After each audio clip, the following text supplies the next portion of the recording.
Hi everyone, welcome to Huawei Cloud Tech Talk. My name is Danny Chen. I'm a Senior Principal Architect at Huawei Cloud. In the past issue, we focused on GaussDB storage engine and high performance through parallelism. This issue will focus on GaussDB HTAP feature. In the fast-changing world, more ad hoc queries are performed on LTP systems to reduce data movement and serve on-demand business requirements. For example, anti-money laundering in the finance sector, it does real-time analysis and data governance.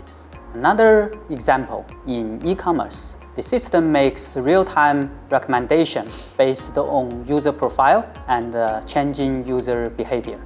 This also requires the database to provide the capability of real-time analysis. Database designs are fast-changing. The first approach to address the HTAP scenario was using a row storage and a distributed column storage, which means there are two engines, one row engine based on row storage, another column engine based on column storage. This will isolate the system and the resource well.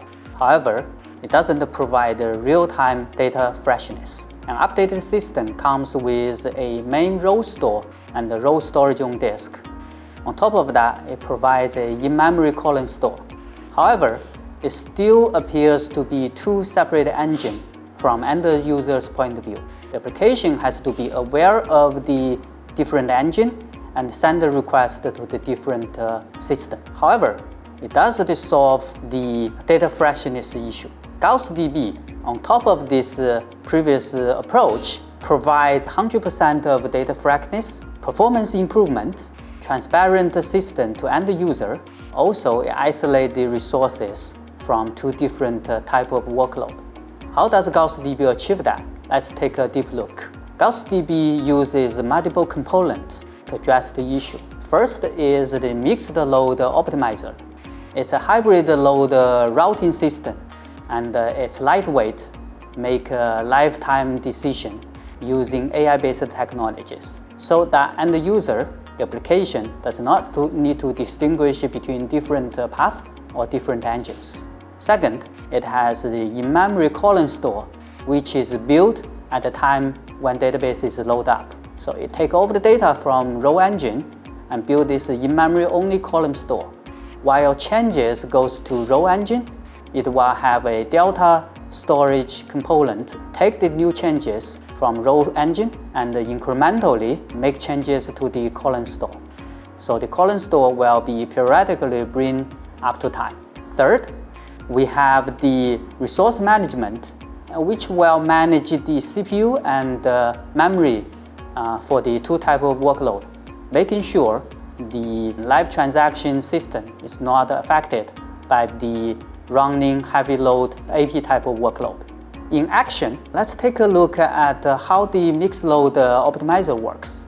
We still open up some control knobs to end user because they know the workload. So the user has the option to instruct the system to whether this workload goes to row engine or column engine. But before that, the query engine will take a look at the query itself and look at whether it makes changes to the data.